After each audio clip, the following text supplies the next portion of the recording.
வணக்கம்ங்க. என்னோட சேனலை ஃபஸ்ட் டைம் பார்க்குறீங்கன்னா, என்னோட சேனலை சப்ஸ்கிரைப் பண்ணிவிடுங்க. பக்கத்தில் இருக்க பெல் ஐக்கானை கிளிக் பண்ணிவிடுங்க. அப்போ தான் அடுத்தடுத்த வீடியோ வரும். இப்போ நம்ம பார்க்குறது முடக்கத்தான் கீரை தான். ஸோ முடக்கத்தான் கீரையில் வந்து துவையல் செய்ய போகிறோங்க. அதனால் பறிக்கிறதுக்காக வந்திருக்கேன். இங்கே பாருங்கள் எவ்வளோ ஃப்ரெஷ்ஷாக க்ரீனாக வந்திருக்குன்னு. ரொம்ப ஃப்ரெஷ்ஷாக இருக்குங்க. ரொம்ப புதுசாக இப்போ தான் வளர்ந்துருக்கு. அதனால் இலை இல்லாமல் வந்து பூச்சி இல்லாமல் ரொம்ப நீட்டாக க்ளீனாக இருக்குது பாருங்கள்.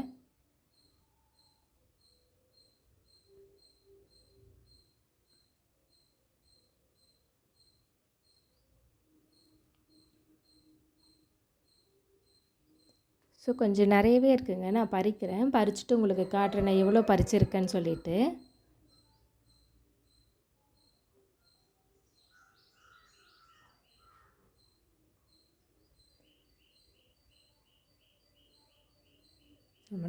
முடக்கு அறுத்தான், அதுதான் முடக்கத்தான் சொல்கிறோம்.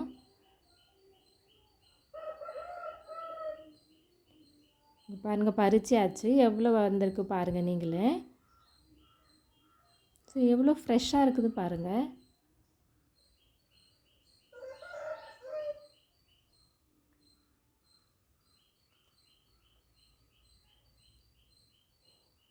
இங்கே பாருங்கள் முடக்கத்தானோட பூ பாருங்கள்.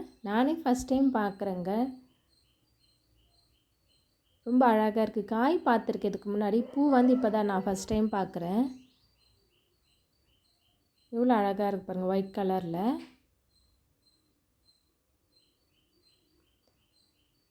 ரொம்ப ஃப்ரெஷ்ஷாக இருக்குது. ஸோ இதான் காய் சொன்னலைங்க, இது தான். இந்த காய் வந்து சின்ன வயசில் நாங்கள் விளையாடி இருக்கோம். இதை உடைச்சோம்னா ஒரு சவுண்ட் வரும்.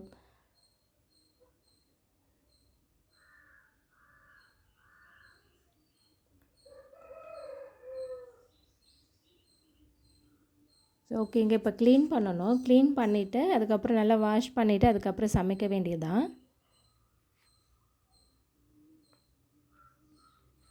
ஸோ இப்போ வந்து க்ளீன் பண்ணுறதுக்கு ஆரம்பித்தாச்சுங்க. இப்போ வந்துட்டு நல்லா க்ளீன் பண்ணணும். இது ரொம்ப ஃப்ரெஷ்ஷாக இருக்குது அப்படின்னாலும் நம்ம கொஞ்சம் பார்த்து தாங்க க்ளீன் பண்ண வேண்டியது இருக்குது. ஏன்னா இது பேக் சைட்லலாம் ஏதாவது பூச்சி ஏறி இருக்கும், அதனோட முட்டைகள் இருக்கும், இல்லை ரொம்ப குட்டி குட்டியான வண்டு அந்த மாதிரி பூச்சியெல்லாம் இருக்கும். ஸோ அதனால் நம்ம பார்த்து தான் க்ளீன் பண்ணணும். ஸோ முடக்கத்தான் கீரை வந்துட்டு நம்ம இந்த பக்கவாதம், முடக்குவாதம்னு சொல்கிற வாதம், கை கால் வலி, ஜாயிண்ட் பெயின் எல்லாம் இருக்குல்லங்க, நம்ம உடம்புல எங்கே ஜாயிண்ட் பெயின் இருந்தாலுமே வந்து இந்த கீரை சாப்பிட்டா நல்ல ரிசல்ட் கிடைக்குங்க. சீக்கிரமாக சரியாகிடும்.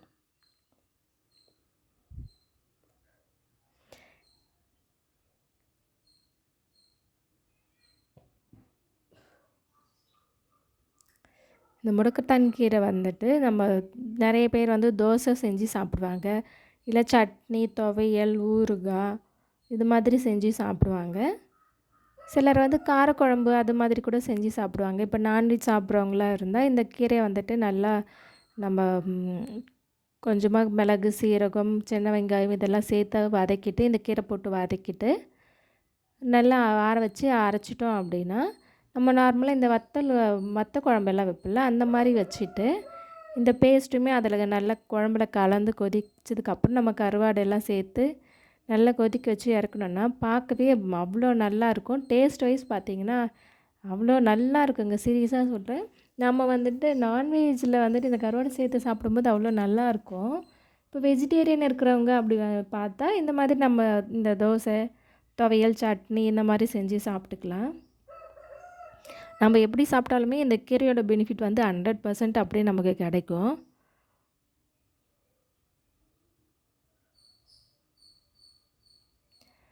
இப்போ நாங்கள் வேறு டிசீஸ்க்காக நம்ம டேப்லெட் சாப்பிட்றோம், இல்லை கை கால் வலி இந்த ஜாயிண்ட் பெயினுக்கு நம்ம டேப்லெட் சாப்பிட்றோம்.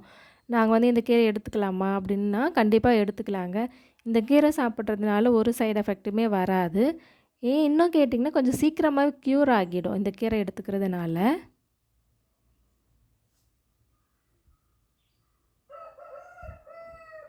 அது மட்டும் இல்லாமல் இப்போ லேடிஸ்க்கு வந்து இந்த மென்சஸ் டைமில் வந்துட்டு கொஞ்சம் பெயின் ஜாஸ்தியாக இருக்கும் இல்லையா, அடிவயிறு பெயின் ஜாஸ்தியாக இருக்கும்.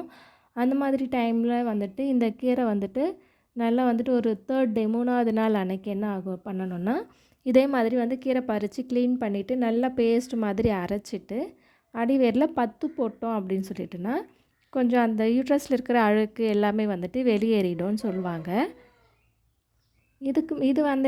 இது வந்து நம்ம சித்தால வந்துட்டு இது ஒரு வைத்தியமாகவே யூஸ் பண்ணிக்கிட்டு இருக்காங்க.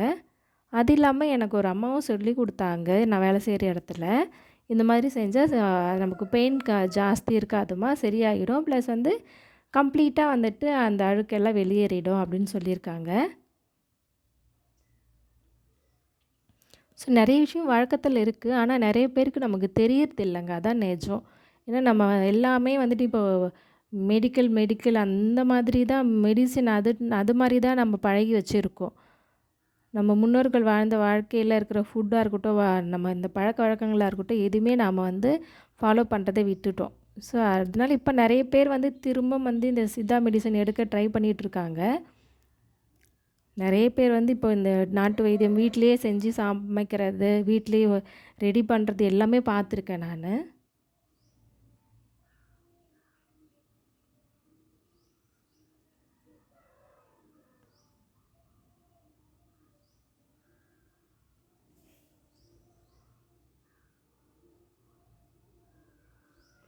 அது மட்டும் இல்லைங்க. இப்போ இந்த கீரையில வந்துட்டு நம்ம தலைக்கு எண்ணெய் காய்ச்சுறோம் இல்லையா? தேங்காய் எண்ணெய், ஹெர்பல் போட்டு. ஸோ அதுலேயுமே இந்த கீரை வந்து சேர்த்து காய்ச்சினோம் அப்படின்னா, தலைமுடி வளருதா சொல்லியிருக்காங்க. அதே மாதிரி பார்த்திங்கன்னா, இந்த பொடுகு, டாண்ட்ரஃப் இருக்குல்ல, அது எல்லாமே வந்து க்யூர் ஆகுதுன்னு சொல்கிறாங்க. பட் நான் ட்ரை பண்ணதில்லை. நானுமே வீட்டில் ஆயில் காய்ச்சுறேன். ஆனால் வந்துட்டு நான் இதை ட்ரை பண்ணதில்லை. நீங்கள் யாராவது ட்ரை பண்ணியிருக்கீங்க? உங்களுக்கு ரிசல்ட் கொடுத்துருக்கு அப்படின்னா எனக்கு கமெண்ட் பண்ணுங்கள். கண்டிப்பாக நானுமே நெக்ஸ்ட் டைம் ஆயில் காய்ச்சும்போது இதை சேர்த்துக்கிறேன்.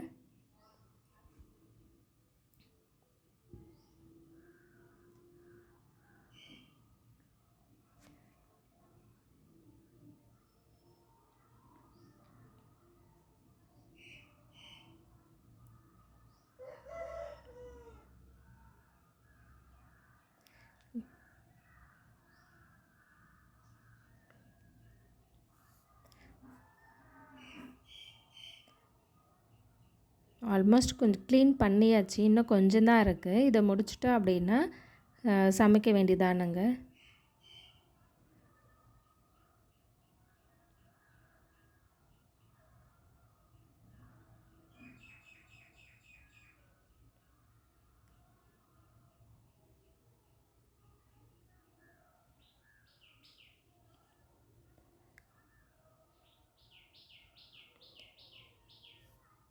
இப்போ இந்த மாதிரி முடக்கு வாதம் இருக்கவங்க தான் இதை சாப்பிடணும்னு அவசியம் இல்லைங்க. நம்ம நார்மலாக இருக்கிறோம்ல, அந்த மாதிரி நார்மலாக இருக்கிறவங்க கூட இதை சாப்பிடலாம். நம்ம இதை சாப்பிட்றதுனால பார்த்திங்கன்னா, அந்த மாதிரி ஜாயிண்ட் பெயின், இந்த வாதம் எல்லாம் வராமல் ப்ரிவென்டிவாக இருக்கும். ஸோ அதனால் வந்துட்டு இது நமக்கு அந்த மாதிரி பேஷண்ட் இருக்கவங்க தான் சாப்பிட்ணுன்னு அவசியம் இல்லை. நம்ம முன்னாடி நார்மலாக இருக்கிறவங்க கூட இதை ரெகுலராக எடுத்துக்கலாம். இது எடுத்துக்கும்போது அந்த மாதிரி கண்டிஷனுக்கு நம்ம போகாமல் இருக்கலாம். ஸோ அதனால் நம்ம வந்து நார்மலாக இருக்கவங்க கூட இதை செஞ்சு சாப்பிட்லாங்க.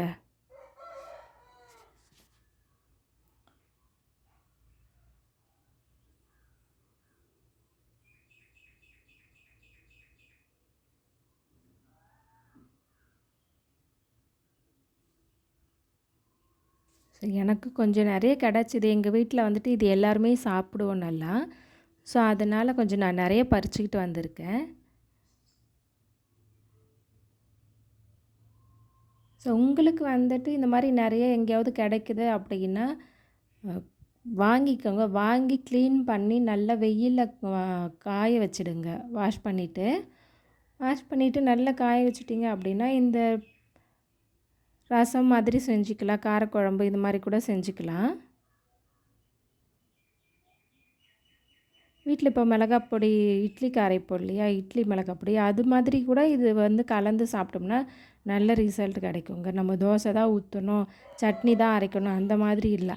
இது எந்த விதத்துலையாவது ஒரு விதத்தில் நம்ம எடுத்துக்கிட்டால் நமக்கு அந்த பலன் வந்து 100% கிடைக்கும்.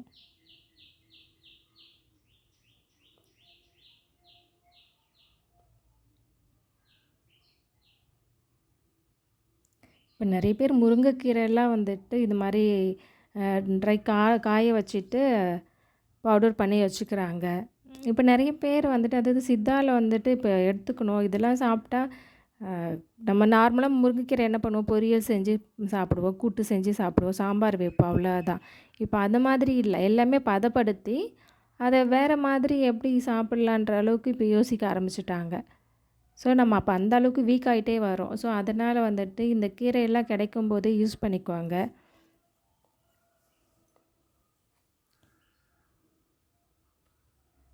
ஸோ இங்கே பாருங்கள், எல்லாம் துளிர்கீரை தான் எடுத்திருக்கேன். ஆல்மோஸ்ட் முடிஞ்சிடுச்சு. இப்போ வாஷ் பண்ணணுங்க.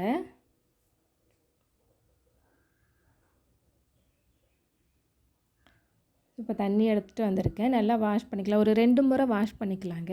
ஏன்னா பூச்சி எல்லாம் இதில் மேலே ஏறும்ல. ஸோ அதனால தான்.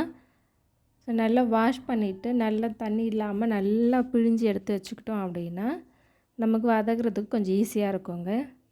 இந்த கீரையில் கொஞ்சம் வந்து வழவழப்பு தன்மை இருக்கும். ஸோ நம்ம பருப்பு இதெல்லாம் சேர்த்து அரைக்கும்போது அந்த வழவழப்பு போயிடுங்க. ஸோ அதனால் எப்படி இருக்கும்னு நான் யோசிக்க வேண்டாம். ஸோ நல்லா நம்ம அரிசி நல்லா பிசைஞ்சு கழுவோம் இல்லையா? ஸோ அந்த மாதிரி இந்த கீரையுமே வாஷ் பண்ணிவிடுங்க. ஏன்னா அது இப்போ தான் வந்து அதில் ஏதாவது பூச்சி அந்த முட்டைக்கிட்ட விட்டு இருந்தால் கூட நமக்கு வந்து போயிடும். 1 டைமுக்கு 2 டைம்ஸ் வந்துட்டு நல்லா வாஷ் பண்ணி எடுத்துக்கோங்க. உங்களுக்கு மனசு ஓகேன்ற அளவுக்கு இது நல்லா வாஷ் பண்ணிக்கோங்க. நான் உங்களுக்கு வீடியோவில் வந்து 1 டைம் தான் காட்டுறேன். வீடியோ லென்த்தாக போகும் இல்லையா? ஸோ அதுக்காக தான். ஸோ இந்த அளவுக்கு நல்லா டைட்டாக பிழிஞ்சு எடுத்துக்கோங்க தண்ணி இல்லாமல். ஏன்னா கீரையிலே வாட்டர் கண்டென்ட் இருக்கும், கொஞ்சம் வழவழப்பு இருக்குன்றதுனால நம்ம தண்ணி சேர்த்தோம்னா கொஞ்சம் நல்லா இருக்காது.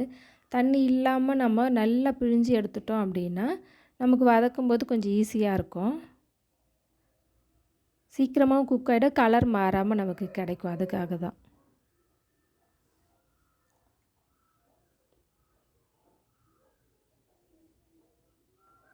ஓகேங்க, இப்போ வந்து நம்ம கிச்சன் போயிட்டு குக் பண்ணலாம்.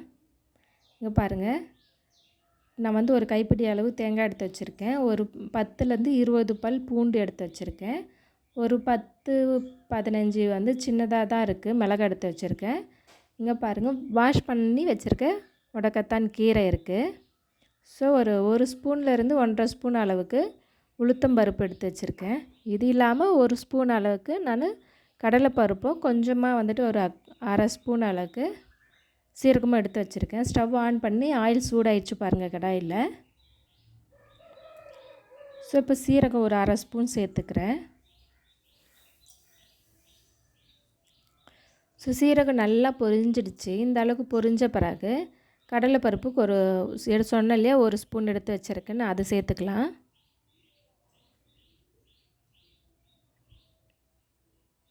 ஸோ இப்போ வந்து அடுத்து வந்து உளுத்தம்பருப்பு சேர்த்தாச்சு. இப்போ வந்து மிளகாவும் சேர்த்தாச்சு. எல்லாமே வந்து கொஞ்சம் கருகாமல் நம்ம கொஞ்சம் நல்லா வதக்கி விட்டுக்கலாம்.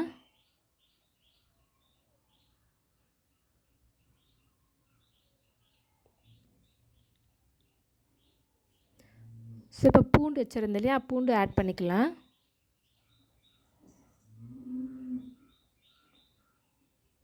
ஸோ இடையிடையில் பருப்பு எல்லாம் கொஞ்சம்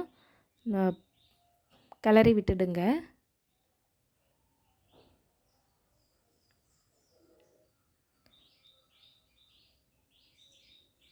ஸோ இப்போ நம்ம கைப்பிடி அளவு தேங்காய் வச்சுருந்தோம், அந்த தேங்காவை இதில் ஆட் பண்ணியாச்சு.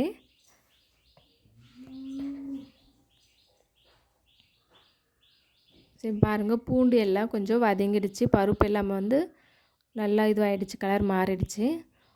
ஒரு நெல்லிக்காய் அளவு புளி சேர்த்துக்கலாம். நான் கீரை வந்து ஒரு கைப்பிடி அளவு தான் கிடச்சதுனால புளி கொஞ்சம் கம்மியாக சேர்த்துருக்கேன்.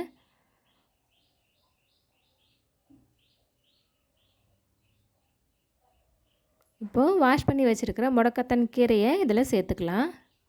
பாருங்கள் எவ்வளோ ஃப்ரெஷ்ஷாக க்ரீனாக இருக்குது பாருங்கள்.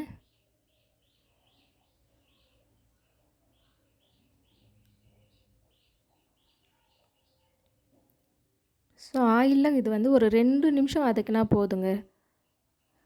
மேக்ஸிமம் 2 நிமிஷம் போதும், அதுக்குள்ளே இது வதங்கிடும். ஸோ ரொம்ப நேரம் வதக்குனீங்க அப்படின்னா இதனோட கலர் போய்டும், அந்த க்ரீன் கலர் நமக்கு கிடைக்காது.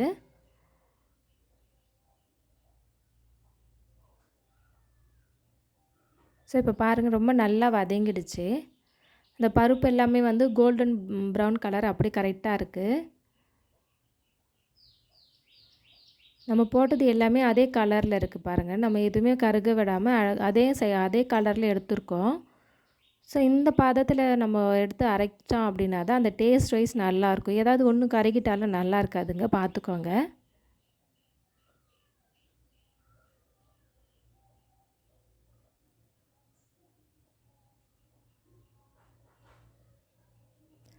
அதே மாதிரி பருப்பெல்லாம் சேர்க்குறதும் வந்துட்டு கொஞ்சம் அளவாக சேர்த்துக்கோங்க. அப்போ தான் வந்து அந்த கீரையோட கலர் கிடைக்கும். நம்ம பருப்பெல்லாம் ஜாஸ்தி சேர்த்துட்டோம் அப்படின்னா கீரையோட கலர் கிடைக்காது. அதையும் பார்த்துக்கோங்க.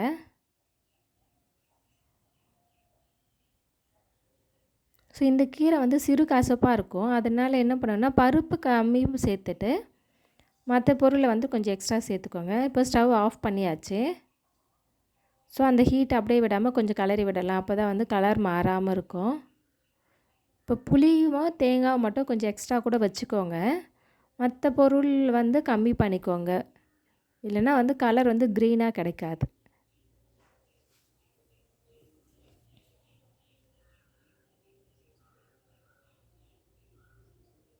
ஸோ இப்போ வந்து தேவையான அளவு கல்லுப்பு சேர்த்துக்கலாம். துவையலுக்கு தேவையான அளவு கல்லுப்பு சேர்த்துட்டு அதுவுமே ஒரு கலர் கிளறி விட்டுடலாம். இப்போ பாருங்கள் நல்லா வந்து ஆறிடுச்சு. பாருங்கள் கலர் பாருங்கள். ஸோ இப்போ எல்லாமே வந்து மிக்ஸி ஜாரில் மாற்றிக்கலாம் அரைக்கிறதுக்காக. மிக்ஸி ஜாரில் மாற்றிட்டு தேவையான அளவுக்கு கொஞ்சம் தண்ணி விட்டு நல்லா வந்து அரைச்சி எடுத்துக்கோங்க உங்களுக்கு தேவையான மாதிரி.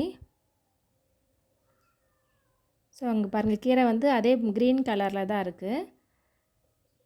பருப்பு எல்லாமே சேம் கலர் வந்து அழகாக வந்து வறுந்துருக்கு. எதுவுமே கருகாமல் வறுத்துருக்கு.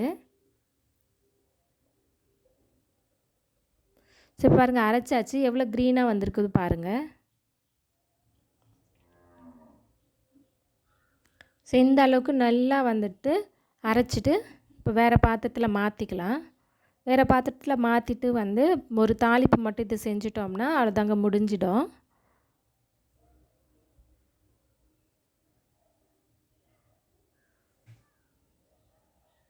இது வந்து நாங்கள் வந்துட்டு ஒரு 2-3 நாளைக்கு ஆகும். அதனால தான் இந்த மாதிரி அரைச்சிருக்கேன். கொஞ்சம் உங்களுக்கு கொரப்பாக வேணும்னா உங்களுக்கு கொரன்னு கூட அரைச்சி வச்சுக்கலாம். ஸோ இப்போ நம்ம இது தாளிக்கும் போது கொஞ்சம் ஆயில் கொஞ்சம் ஜாஸ்தி போட்டு தாளித்து வச்சுட்டோம் அப்படின்னா ஒரு 2-3 நாள் கெடாமல் இருக்குங்க. இங்கே பாருங்கள் நான் தாளிப்பு போட்டு ஆயில் கொஞ்சம் எக்ஸ்ட்ராவே விட்டுருக்கேன் பாருங்கள். ஸோ இந்த மாதிரி வச்சுட்டோன்னா நமக்கு கொஞ்சம் கெடாமல் இருக்குங்க. ஒரு 2-3 நாளைக்கு கூட வரும் இது. ஏன்னா தேங்காய் போட்டுருக்குல்ல, கொஞ்சம் சீக்கிரமாக கெட்டு போயிடும். ஸோ அதனால் கொஞ்சம் ஆயில் எக்ஸ்ட்ரா போட்டு வச்சுட்டோம் அப்படின்னா கெடாமல் இருக்கும். அதுக்காக தான். ஸோ இன்னும் கொஞ்சம் நல்லா மிக்ஸ் பண்ணிக்கலாம். மிக்ஸ் பண்ணதுக்கப்புறம் உங்களுக்கு காட்டுறேன். ஸோ இப்போ பாருங்கள் நல்லா மிக்ஸ் பண்ணியாச்சு. இப்போ எப்படி இருக்குது பாருங்கள், எவ்வளோ பார்க்கவே அழகாக இருக்குது பாருங்கள். ஸோ இப்போவே வந்துட்டு தோசை சட்னிக்கு பதில் இதை வச்சு சாப்பிட்டுடலான்ற மாதிரி இருக்குது. இட்லி தோசைக்கெல்லாம் அப்படியே சாப்பிட்லாம். அப்படி இல்லைன்னா சூடாக சாதம் வடிச்சிட்டு இதை ஒரு ஸ்பூன் வச்சுட்டு சாப்பிட்டோன்னா அவ்வளோ நல்லா இருக்குங்க. பார்க்கும்போதே சாப்பிடணும்னு தோணுது. அந்த அளவுக்கு சூப்பராக வந்திருக்கு. நீங்களும் செஞ்சு பாருங்கள் வீட்டில். இதே போல் செஞ்சு பார்த்துட்டு எப்படி வந்துச்சுன்னு எனக்கு கமெண்ட் பண்ணுங்கள்.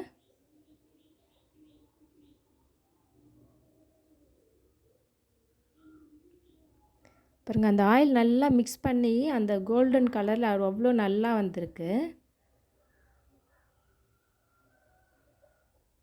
ஸோ இந்த மாதிரி மிக்ஸ் பண்ணி வச்சுட்டோம் அப்படின்னா நமக்கு தேவையான அளவுக்கு எடுத்துகிட்டு வெளியே வச்சாலுமே கெடாது. இது ஒரு 2-3 நாள் வச்சா கூட அவ்வளோ நல்லாயிருக்கும். ஃப்ரிட்ஜில் வேணாலும் வச்சுக்கலாங்க. ஓகேங்க, தேங்க்ஸ் ஃபார் வாட்சிங் மை சேனல். பாய்ங்க.